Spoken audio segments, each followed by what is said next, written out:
नमस्कार मित्रों। आज हम जानने वाले हैं उस स्वतंत्रता सेनानी के बारे में जिन्हें हम शहीदों का राजा भी कहते हैं, सरदार भगत सिंह। सरदार भगत सिंह का नाम अमर शहीदों में सबसे प्रमुख रूप से लिया जाता है। भगत सिंह का जन्म 28 सितंबर 1907 को पंजाब के जिला लायलपुर में बंगा गांव, जो अभी पाकिस्तान में है, के एक देशभक्त सिख परिवार में हुआ था, जिसका अनुकूल प्रभाव उन पर पड़ा था। उनके पिता का नाम सरदार किशन सिंह और माता का नाम विद्यावती कौर था। ये एक सिख परिवार था जिसने आर्य समाज के विचार को अपना लिया था।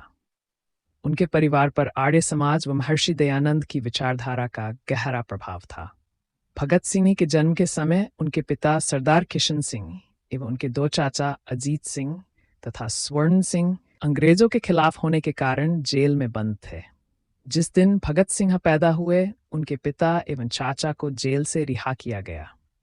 इस शुभ घड़ी के अवसर पर भगत सिंह के घर में खुशी और भी बढ़ गई थी। भगत सिंह के जन्म के बाद उनकी दादी ने उनका नाम भागोवाला रखा था, जिसका मतलब होता है अच्छे भाग्य वाला। बाद में उन्हें भगत सिंह कहा जाने लगा। वह 52 वर्ष की आयु से ही पंजाब की क्रांतिकारी संस्थाओं में कार्य करने लगे थे। डीएवी स्कूल से उन्होंने 9वीं की परीक्षा उत्तीर्ण की। 1943 में इंटरमीडिएट की परीक्षा पास करने के बाद उन्हें विवाह बंधन में बांधने की तैयारियां होने लगी, तो वह लाहौर से भागकर कानपुर आ गए।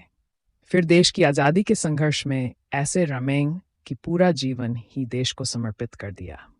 भगत सिंह ही ने देश की आज़ादी के लिए जिस साहस के साथ शक्तिशाली ब्रिटिश सरकार का मुकाबला किया, वह युवकों के लिए हमेशा ही एक बहुत बड़ा आदर्श बना रहेगा। भगत सिंह को हिंदी, उर्दू, पंजाबी तथा अंग्रेजी के अलावा बांग्ला भी आती थी, जो उन्होंने बटुकेश्वर दत्त से सीखी थी। जेल के दिनों में उनके लिखे खतों व लेखों से उनके विचारों का अंदाजा लगता है। उन्होंने भारतीय समाज में भाषा, जाति और धर्म के कारण आई दूरियों पर दुख व्यक्त किया था। उन्होंने समाज के कमजोर वर्ग पर किसी भारतीय के प्रहार को भी उसी सख्ती से सोचा जितना कि किसी अंग्रेज के द्वारा किए गए अत्याचार को।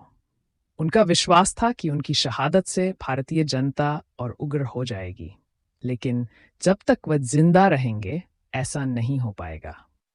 इसी कारण उन्होंने मौत की सजा सुनाने के बाद भी माफीनामा लिखने से साफ मना कर दिया था। अमृतसर में 13 अप्रैल 1950 को हुए जलियांवाला बाग हत्याकांड ने भगत सिंह की सोच पर इतना गहरा प्रभाव डाला कि लाहौर के नेशनल कॉलेज की पढ़ाई छोड़कर भगत सिंह ने भारत की आज़ादी के लिए नौजवान भारत सभा की स्थापना की। काकोरी कांड में राम प्रसाद बिस्मिल से 4 क्रांतिकारियों को फांसी, उससे अन्य को कारावास की सजा से भगत सिंह इतने ज्यादा बेचैन हुए कि चंद्रशेखर आजाद के साथ उनकी पार्टी हिंदुस्तान रिपब्लिकन एसोसिएशन से जुड़ गए और उसे एक नया नाम दिया, हिंदुस्तान सोशलिस्ट रिपब्लिकन एसोसिएशन। इस संगठन का उद्देश्य सेवा, त्याग और पीड़ा झेल सकने वाले नवयुवक तैयार करना था। इसके बाद भगत सिंह ने राजगुरु के साथ मिलकर 17 दिसंबर 1928 को लाहौर में सहायक पुलिस अधीक्षक रहे अंग्रेज अधिकारी जेपी सैंडर्स को मारा। इस कार्रवाई में क्रांतिकारी चंद्रशेखर आजाद ने भी उनकी पूरी सहायता। इसके बाद भगत सिंह ने अपने क्रांतिकारी साथी बटुकेश्वर दत्त के साथ मिलकर अलीपुर रोड दिल्ली स्थित ब्रिटिश भारत की तत्कालीन सेंट्रल असेंबली के सभागार में 8 अप्रैल 1929 को अंग्रेज सरकार को जगाने के लिए बम और पर्चे फेंके। बम फेंकने के बाद वहीं पर उन दोनों ने अपनी गिरफ्तारी भी दी। इसके बाद लाहौर षड्यंत्र के इस मुकदमे में भगत सिंह को और उनके 2 अन्य साथियों राजगुरु तथा सुखदेव को 23 मार्च 1931 को एक साथ फांसी पर लटका दिया गया। यह माना जाता है कि मृत्युदंड के लिए 24 मार्च की सुबह ही तय थी, लेकिन लोगों के भय से डरी सरकार ने 23 और 24 मार्च की मध्यरात्रि ही इन वीरों की जीवन लीला समाप्त कर दी और रात के अंधेरे में ही सतलज के किनारे उनका अंतिम संस्कार भी कर दिया। ये एक संयोग ही था कि जब उन्हें फांसी दी गई और उन्होंने संसार से विदा ली, उस वक्त उनकी उम्र 23 वर्ष 5 माह और 23 दिन थी और दिन भी था 23 मार्च।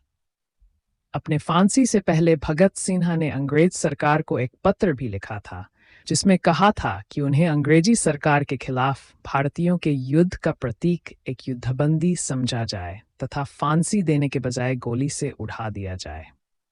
लेकिन ऐसा नहीं हुआ। भगत सिंह की शहादत से न केवल अपने देश के स्वतंत्रता संघर्ष को गति मिली, बल्कि नवयुवकों के लिए भी वह प्रेरणा स्रोत बन गए। वह देश के समस्त शहीदों के सिरमौर बन गए। भारत और पाकिस्तान की जनता उन्हें आज़ादी के दीवाने के रूप में देखती है, जिसने अपनी जवानी सहित सारी जिंदगी देश के लिए समर्पित कर दी। उनके जीवन पर आधारित कई हिंदी फिल्में भी बनी हैं, जिनमें the legend of Bhagat Singh, शहीद भगत सिंह आदि। आज भी सारा देश उनके बलिदान को बड़ी गंभीरता व सम्मान से याद करता है। जय हिंद, जय भारत।